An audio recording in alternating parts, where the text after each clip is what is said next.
మీ Mukunda jewellers లో నక్షి మేళా సందర్భంగా free shipping across the world. నమస్కారం, మీరు చూస్తుంది సుమన్ టీవీ. నేను మీ కీర్తి. ముందుగా సుమన్ టీవీ ప్రేక్షకులందరికీ భోగి పండుగ శుభాకాంక్షలు. నాతో పాటు ప్రముఖ న్యూమరాలజిస్ట్ శ్రవంతి గారు ఉన్నారు. నమస్తే శ్రవంతి గారు. నమస్తే అమ్మా. హ్యాపీ భోగి అండి. మీకు కూడా భోగి శుభాకాంక్షలు. భోగి పండుగ ఎన్నో భోగభాగ్యాలను తీసుకొని వస్తుంది అంటారు. ఎందుకని? భోగి స్పెషాలిటీ ఏంటి? ఈ రోజు మనం నేర్చుకోవాల్సింది, చేయవలసింది ఏంటో తెలుసుకుందామండి. తప్పకుండా చెప్తాను. మనం చాలా సందర్భాల్లో ఇంట్లో కానివ్వండి, ఒంట్లో కానివ్వండి, ఎక్కువగా వినే మాట నెగటివిటీ. చాలా నెగటివ్ ఎనర్జీ ఫీల్ అవుతున్నామని చెప్పు, ఇంట్లో చాలా బాధలుగా ఉందని చెప్పు, ఇప్పుడు ఇల్లు మారామండి అప్పటి నుంచి మాకు బాగుంది అని చెప్తూ ఉంటారు. లేదు అంటే కనుక ఇల్లు మారినప్పటి నుంచి ఏదో ఒక సందర్భంలో మాకు బాధ కలుగుతూనే ఉంటుంది అని చెప్తూ ఉంటారు. భోగి పీడ పోవాలి అని చెప్పి ఆ రోజు ఏం చేస్తారు అని అంటే నెగటివిటీని అంతా క్లెన్స్ చేసుకునే రోజు అనమాట. ఎంతో కొంత సంవత్సరంలో ఎప్పుడో అప్పుడు మనం ఏదో ఒక సందర్భంలో చాలా బాధపడిన సందర్భం ఉంటుంది. అలాగే ఇంట్లో కూడా వస్తువులు ఎప్పటికప్పుడు ఏదో ఒక సంవత్సరంలో పాడైపోయిన వస్తువులు అవి ఉంటాయి అనమాట. అంటే ఇంగ్లీష్ లో మనం ఎక్కువగా ఇప్పుడు వినే మాట క్లటర్. అవునా? ఆ క్లటర్ ని క్లియర్ చేసేసుకోవాలి అని చెప్తారు. సర్దేటప్పుడు మీరు ఏం చేస్తారు? ఇల్లు సర్దేటప్పుడు చివరికి ఒక చిన్న మినరల్ వాటర్ బాటిల్ కూడా పనికొస్తుందనే అనిపిస్తుంది మనకి. అవునా కదా? ఉంటుంది అని అనిపిస్తుంది. డిస్పోజబుల్ కవర్స్ కూడా కాబట్టి అట్లాంటివి ఏవి కూడా ఇంట్లో పనికిరాని వస్తువులు, పగిలిపోయిన వస్తువులు అనేవి తొందరగా మనం పంపించేయాలని నేర్పించే రోజు భోగి రోజు అని చెప్పుకోవచ్చు అనమాట. అంటే పాత వస్తువులు త్యజించడం అనేది చాలా ఇంపార్టెంట్. అట్లాగే గతంలో మనం ఏదైనా బాధపడిన సందర్భం ఉంటే దాని గురించి ఇంకా బాధపడకుండా ఉండాలి అని చెప్పేది ఒకటనమాట. ఇవి మనం నేర్చుకోవాల్సిందే భోగి రోజు.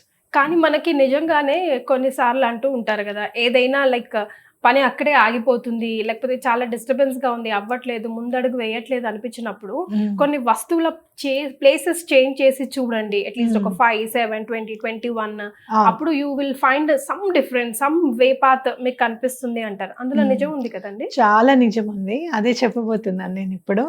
అయితే ఆ 21 వస్తువుల్లో మీరు ఏదో ఒక వస్తువు ఎప్పుడు కొన్ని 2 years నుంచి ఒకటే ప్లేస్ లో ఉందనుకోండి, ఆ వస్తువు కొంచెం చేంజ్ చేయండి.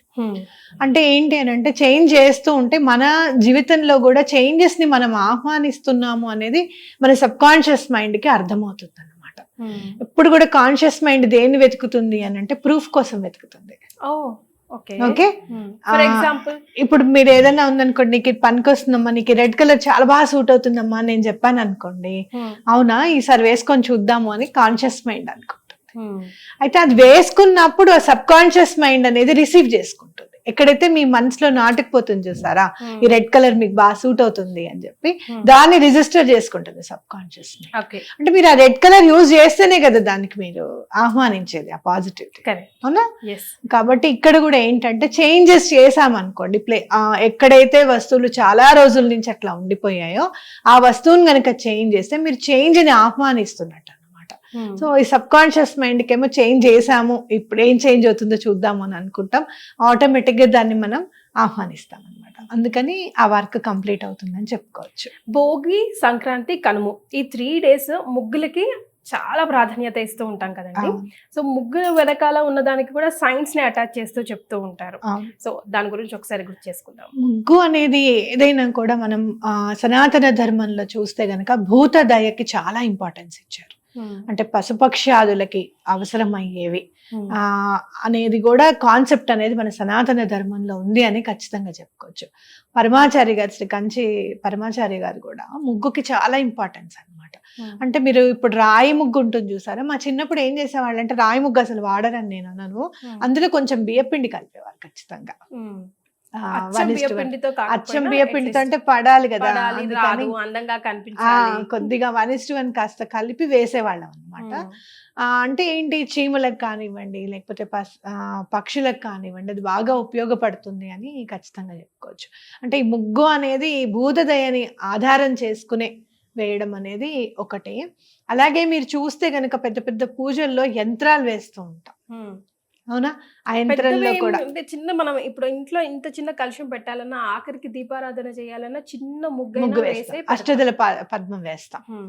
అంటే ఏంటి అని అంటే మనము ఆ ఆకారంతో ఆ దేవతల్ని ఆహ్వానించడం అన్నమాట. హ్మ్.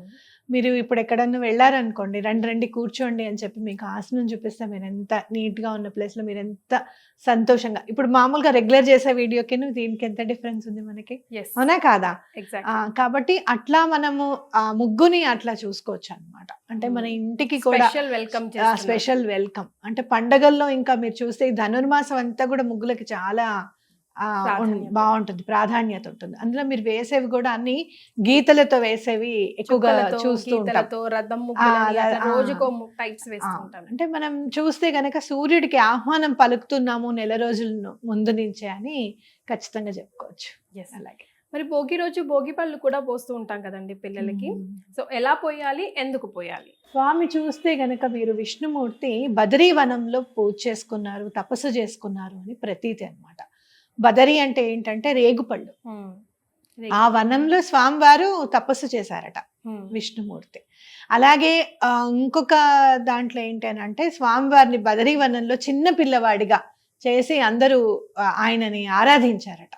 మీరు భక్తి మార్గంలో చూస్తే గనక ప్రేమతత్వంలో భక్తిని చూపిస్తే స్వామికి తొందరగా లొంగిపోతాడు.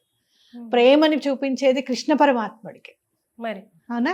అట్లానే మన ఇంట్లో చిన్న పిల్లలు కూడా మీరు చూస్తే కనుక దేవుళ్ళతో సమానం అని అంటారు పిల్లలు. కాబట్టి అలాంటి బద్రీవనంలో స్వామివారు తపస్సు చేసుకున్నారు అని అంటే ఆ బదరీ పళ్ళకి, రేగు పళ్ళకి చాలా ఇంపార్టెన్స్ ఉంది. అలా నెగటివిటీని క్లెన్స్ చేసేది కూడా ఉంది. కాబట్టి రేగు పళ్ళు పిల్లలకి దిష్టి తీస్తూ పోస్తారు అనమాట. వేసినప్పుడు మీరు చూస్తే గనక నాణాలు కూడా వేస్తారు. అలాగే కొన్ని ప్రాంతాల్లో చెరుకు ముక్కలు కూడా వేస్తారు. ఎందుకనంటే తీపికి ప్రాధాన్యత చెరుకు అని కూడా మనం చెప్పుకోవచ్చు. అలాగే నాణాలు ఎందుకు వేస్తారు అని అంటే ఏది కూడా సనాతన ధర్మంలో ఫ్రీగా తీసేసుకోమని చెప్పరు. మీరు దానం చేసేటప్పుడు కూడా దాని మీద ఎంతో కొంత ఇవ్వమని చెప్తారు. అలాగే ముత్తైదులకి వాయినం ఇచ్చేటప్పుడు కూడా ఎంతో కొంచెం పైకం పెట్టి ఇస్తాం మనం, అవునా కాదా? కాబట్టి అంటే ఏంటంటే ఆ దిష్టి తీయడానికి కూడా నెగటివిటీని కూడా తీసేసిన తర్వాత అవందరూ ఏరుకుంటారు. లేదు అంటే గనక వాటిని చీపురుతో కూడా తీయరు, బట్టతో ఇలా ఇలా అనేసి తీస్తారు. ఎవరైతే మనం పని వాళ్ళకో ఇస్తామో అదంతా ఉత్తిగా చేయకుండా వాళ్ళకి మనం ఇస్తున్నాము అని చెప్పుకోవచ్చు అనమాట. రైట్. సో భోగి రోజు ముఖ్యంగా మనం తప్పనిసరిగా చేయాల్సిన పనులు, దానాలు, ధర్మాలు ఏమైనా ఉన్నాయండి? భోగి రోజు మనం చూసుకుంటే గనక గుళ్ళో ఎవరికన్నా ఒకటి, లేదు అంటే గనక మన కింద పనిచేసే వాళ్ళకి చక్కగా బట్టలు కానివ్వండి, లేకపోతే వాళ్ళకి అవసరమైన పైకం కానివ్వండి. పూర్వం పండగ చేసుకుంటే ఎలా ఉండేది అని అంటే చాలా ఎక్కువగా చేసేవాళ్ళు అనమాట. చుట్టుపక్కల వాళ్ళందరికీ పంచిపెట్టుకుని అలాగే పని వాళ్ళకి కూడా ఇవ్వడం అనేది చాలా ఇంపార్టెంట్గా చూసేవాళ్ళు. అట్లా ఏదైనా సరే మనం ఏదైనా ఇవ్వాలి అని అంటే పైకం కానివ్వండి, అలాంటివి ఏమన్నా ఇవ్వాలి అంటే మనం చూసుకుని ఇవ్వాలి. అదే మనం ఇంట్లో వండుకున్నది ఏదైనా సరే ఇవ్వడం అని అంటే ఇంకొంచెం ఎక్కువగా వండుకుంటే సరిపోతుంది. ఎలాగో పిండి వంటలు రకరకాలు చేస్తూ ఉంటాము. పని వాళ్ళని ఎక్కువగా ఆనందపరిస్తే గనక జాతక ప్రకారంగా కూడా సాటర్న్ చాలా ఇష్టపడతారు అనమాట. గట్టిగా మాట్లాడడము పని వాళ్ళతో అలాంటివి ఏం చేయకూడదు. అలాంటివి ఏం చేయకుండా విసుక్కోవడం అలాంటివి ఏం చేయకుండా ఉంటే సాటర్న్ చాలా మనకి ఫేవరబుల్గా ఉంటారు. కాబట్టి అప్పుడు ఏం చేయాలి మనం ఇప్పుడు భోగి రోజు అని అంటే నేబర్స్కి కానివ్వండి, రిలేటివ్స్కి కానివ్వండి, చుట్టాలు బంధువర్గాలకి కానివ్వండి, లేకపోతే ఇంట్లో పనిచేసే వాళ్ళకి కానివ్వండి పిండి వంటలు ఏమైనా ఇస్తే కనుక చాలా మంచిదని చెప్పుకోవచ్చు. రైట్. తెలిసి తెలియక ఇప్పుడు దాకా ఎప్పుడైనా పని వాళ్ళని హర్ట్ చేసి ఉండుంటే దాన్ని క్లెన్స్ చేసుకోవడానికి మనకి ఏమైనా రెమెడీ ఉందా అండి? పని వాళ్ళని బాగా హర్ట్ చేసాము అని మీకు ఎప్పుడన్నా అనిపిస్తే గనక మనం పూలు తెచ్చుకుంటాం కదా ఇంట్లో, అందులో నుంచి కొన్ని పువ్వులు తీసి మీ ఇంట్లో కూడా దేవుడికి పెట్టమ్మా అని చెప్పి ఇవ్వడం అనేది చాలా మంచి రెమెడీ అన్నమాట. చాలా మంచి రెమెడీ, మీకు చాలా బాగా ఉపయోగపడుతుంది. అందులో మీరు గురువారం నాడు ఇచ్చేసి శుక్రవారం నాడు మీ ఇంట్లో పూలు పెట్టుకోమ్మా అని చెప్పి ఇచ్చారు అని అంటే చాలా బాగా కలిసి వస్తుంది. మీరు ఎక్కడన్నా డబ్బు లాస్ అవుతాయి కూడా అది నెమ్మదిగా రికవర్ అవ్వడానికి కూడా అవకాశం ఉంటుంది అనమాట. ఈ రోజు పౌర్ణమి కూడా వస్తుంది భోగి రోజు. సో తప్పనిసరిగా చేయాల్సిన రెమెడీ ఏదైనా ఉందా ఆరోగ్య ఐశ్వర్యాలను పెంపొందించుకోవడానికి? అంటే మీరు ఏం చేయాలి అని అంటే మనం చాలా బాగా మనకి యూజ్ అయ్యేది 5 ఎలిమెంట్స్లో ఏంటి అంటే వాటర్ ఎక్కువగా యూజ్ అవుతుంది. అలా వాటర్ మీరు అంటే క్లెన్స్ చేసుకోవడానికి వాటర్ ఎక్కువగా తాగడము. అట్లాగే ఇక్కడ చూస్తే గనక ఫైర్కి కూడా మనం ఇంపార్టెన్స్ ఇవ్వాలి ఈ సంక్రాంతి అప్పుడు.